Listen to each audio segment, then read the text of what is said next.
Hey there, Spurs fans. Before we dive into today's exciting updates on Tottenham, I need your help to hit a major milestone, 4,000 subscribers. Hitting that button not only supports the channel but also ensures you won't miss any future updates. Stay tuned until the end for all the details.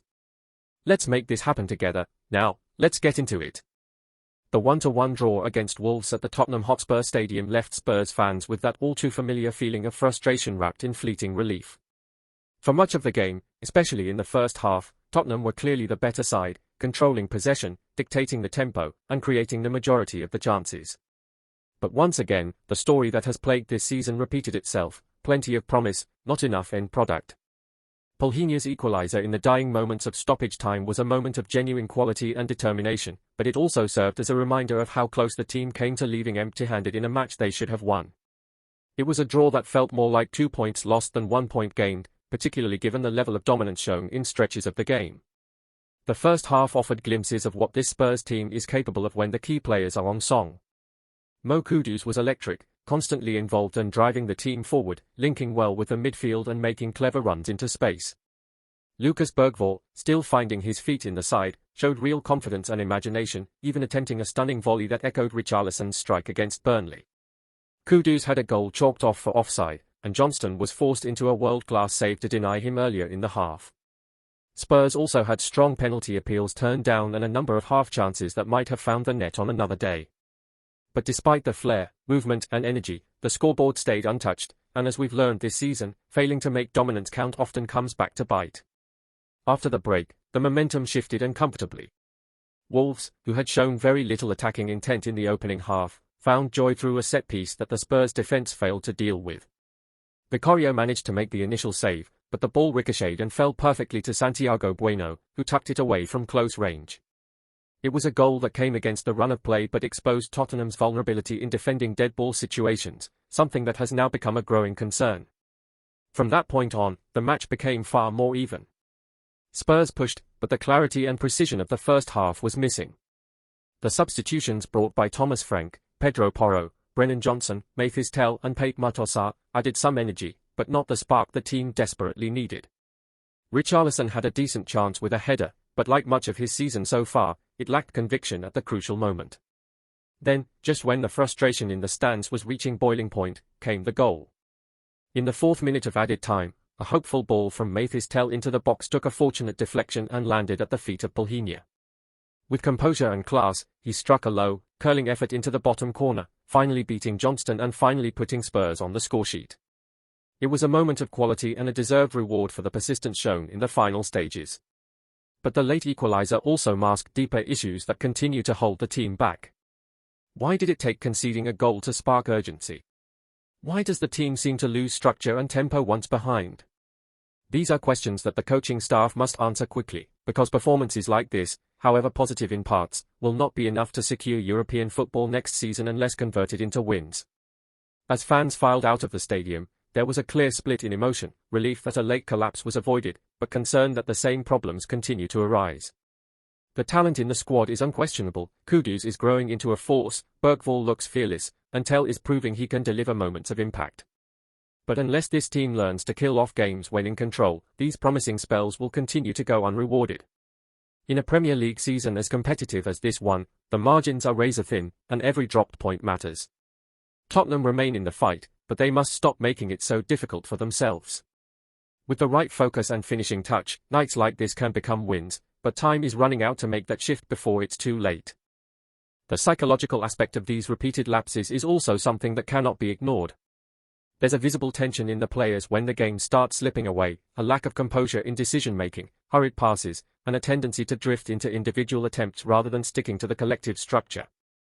This is not necessarily down to a lack of effort or desire, but rather a team still learning how to manage high-pressure situations.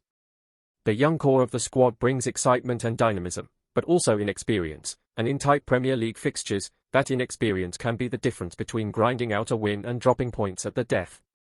Spurs need to find a balance between trusting their attacking instincts and maintaining tactical discipline when things don't immediately go their way.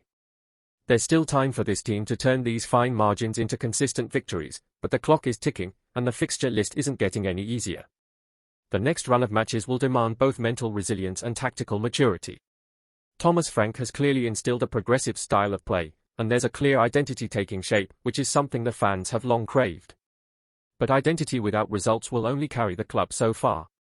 This current Tottenham side has the tools to compete at the highest level. The question now is whether they can sharpen those tools quickly enough to stay in the top 4 race. The margin for error is gone, and draws like the one against Wolves must become stepping stones, not stumbling blocks. Before we dive back in, I need your help to hit a massive milestone, 4,000 subscribers. If you're enjoying the content, tap that subscribe button and hit the bell to stay in the loop with every new video. Together, we can make this happen. Now, let's jump back into it. With all that in mind, it's impossible not to wonder how the Spurs faithful are feeling after yet another match that slipped through our fingers. There's no denying that the first half performance gave reasons for optimism. Tottenham played with tempo, control and technical fluency. Mo Kudus and Lucas Bergvall, in particular, brought flair and creativity, and the team as a whole looked hungry and switched on.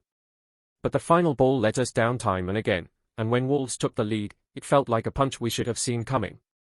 After so many games in which we've seen dominance without end product, does the fan base still feel confident that this squad can make the leap from potential to execution? Or are the repeated frustrations beginning to erode that belief? Another point of debate surely lies in the substitutions made by Thomas Frank. While the introduction of Pedro Porro and Brennan Johnson added some much-needed pace and width, there's a question to be asked about the timing and impact of the changes.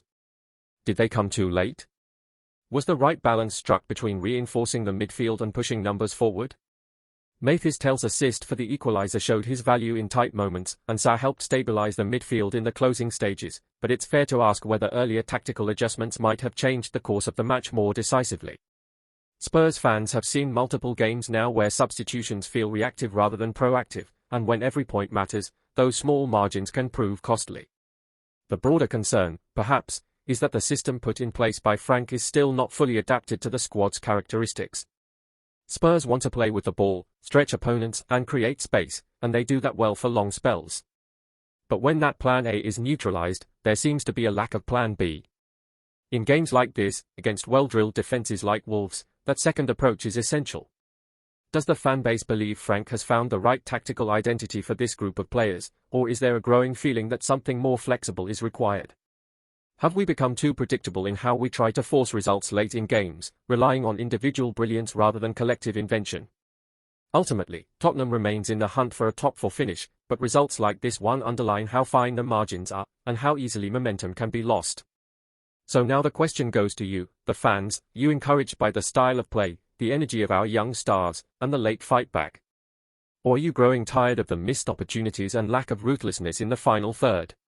What did you make of the decisions made from the touchline? Were they enough, or did the game demand more urgency earlier on? As we move into a crucial phase of the season, the voices of the supporters are more important than ever. After all, no one feels the weight of every point quite like the fans in the stands. Before we dive back in, I need your help to hit a massive milestone, 4,000 subscribers. If you're enjoying the content, tap that subscribe button and hit the bell to stay in the loop with every new video.